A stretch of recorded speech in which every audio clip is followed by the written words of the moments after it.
খাবার নিয়ে এসো, আমার ভীষণ খিদে পেয়েছে। এই অত চিৎকার করছে কেন?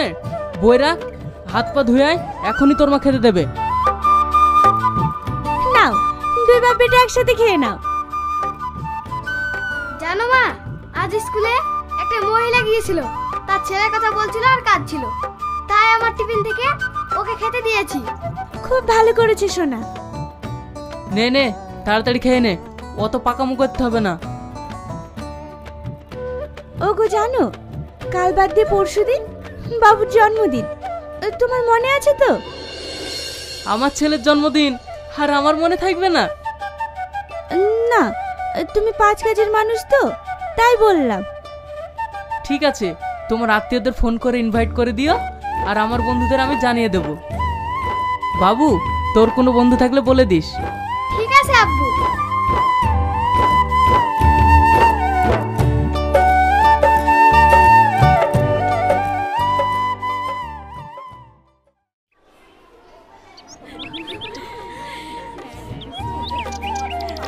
মা, আপনি এসেছেন, খুব ভালো হয়েছে। এই তো সোনা, হাসো হাসো। এই নাও। জানো মা, কালকে আমার জন্মদিন, আমার জন্মদিনে আপনি অবশ্যই যাবেন। কাল তোমার জন্মদিন? আমার ছেলেরও কাল জন্মদিন। মা, আপনি কিন্তু অবশ্যই আসবেন। আপনি যদি না আসেন, আমি কিন্তু কেক কাটবো না। আমি যাব বাবা, কিন্তু আমি যে তোমাদের বাড়ি চিনিনি। আমি সুরজ মেম্বার ছেলে। ও, তুমি সুরজ মেম্বারের ছেলে? আমি যাব বাবা।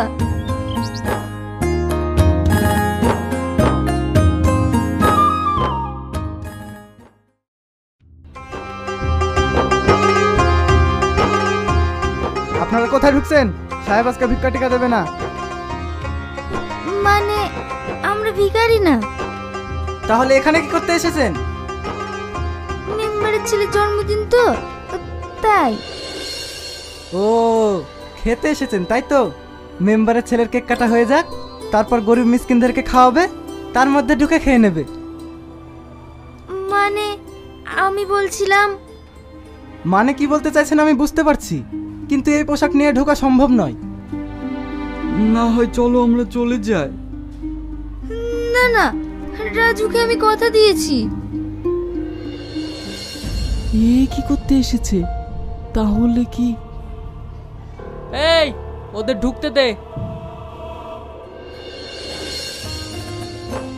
মা, আপনি এসেছেন, আমি খুব খুশি হয়েছি। ঠিক আছে, এবার সবাই আসুন, কেক কাটি।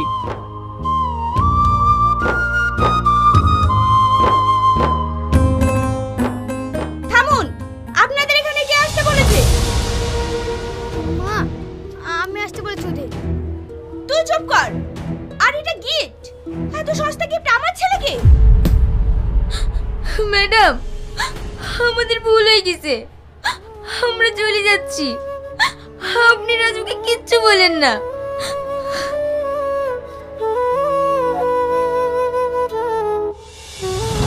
দাঁড়াও, কাকে কি বলছো প্রিয়া? তুমি জানো ওরা কারা? ওরা এখানে এমনি এমনি আসেনি প্রিয়া, ওরা এখানে এসেছে রক্তের টানে। রক্তের টানে? হ্যাঁ, তাহলে শোনো সেদিনের কথা।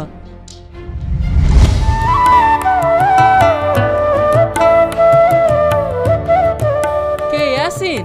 আয় ভাই বস, কিছু বলবি? এই কালু, তুই যা তো। কিরে ইয়াসিন, তুই কাঁদছিস কেন? ভাই, আপনার প্রস্তাবে আমি রাজি। আমার ছেলে আমার কাছে থাকলে না খেতে পেয়ে মারা যাবে, তার থেকে আপনার কাছে থাক, তাও তো সেখানে বেঁচে থাকবে। তোর ছেলেটাকে না পেলে তোর ভাবিকে আমি বাঁচাতে পারবো না। আমি চাই দুটো জীবনই বেঁচে থাক, আর তোর যখন যা প্রয়োজন হবে আমার কাছ থেকে নিয়ে যাবি। তোর ছেলেকে আমি মানুষের মতো মানুষ করব। হে নে টাকা, আর এই কথাটা যেন তুই আর আমি ছাড়া কেউ জানতে না পারে।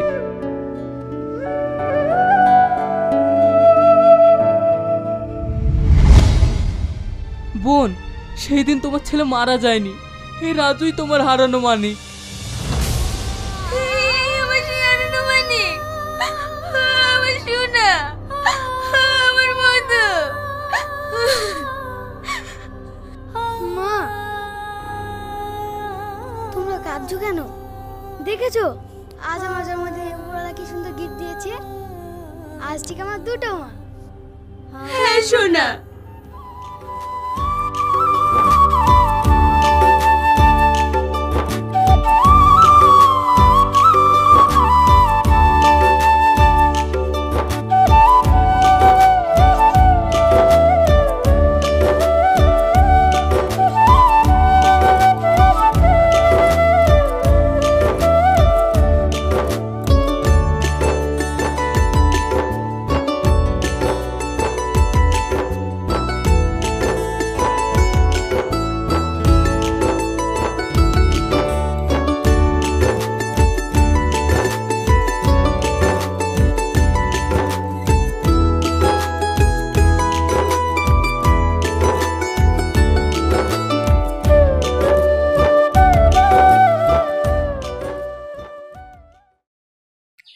আসসালামু আলাইকুম গাইস। তো আজকে আমি আপনাদেরকে একটি ভিডিও দেখাবো।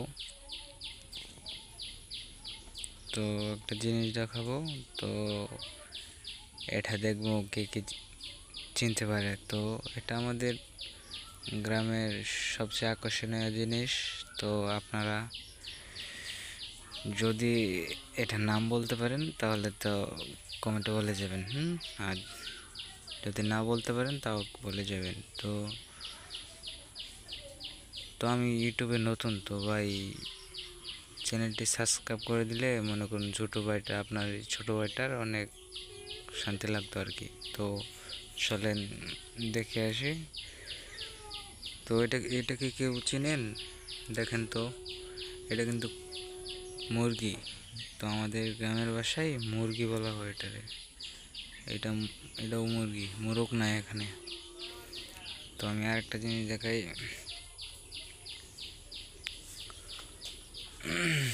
তো গাইস, আমি চ্যানেলে নতুন, আমাদের গ্রামের বাড়ি এটা। আমি থাকি আপনার হচ্ছে ময়মনসিংহ শহরে, ঠিক আছে? ময়মনসিংহ সাংকিপাড়া কে কে চেনেন? ময়মনসিংহ আমি ওইখানে থাকি। তো আমি আসছিলাম কালকে এখানে, আমাদের গফরগাঁয়ে বিশাল এক মেলা ছিল, মানে শামসকিন শর্মাদের মেলা ছিল আর কি, বিশাল বড়। তো এখানে আসছিলাম। তো মাজারটা হচ্ছে আমাদের বাড়ি থেকে 3 কিলোমিটার দূরে। তো আইসেন, আমাদের গ্রাম হচ্ছে গফরগাঁও থানা মশাখালী ইউনিয়ন কান্দি গ্রাম। তো কেউ যদি এদিকে আসেন তাহলে আমার নক দিবেন বা কমেন্টে বলতে পারেন যে ভাই আপনাদের এলাকাতে আমি আসবো। আমাদের গ্রামটা কিন্তু অনেক সুন্দর। তো আপনাদেরকে দেখাতে সময় পাইনি, তো দেখাবো একদিন। দোয়া করবেন, পুরা গ্রামটা আপনাদেরকে ঘুরে দেখাবো। অনেক সুন্দর কিন্তু আমাদের গ্রাম। এটা হচ্ছে বিল, আমাদেরই, ঠিক আছে? বিল মানে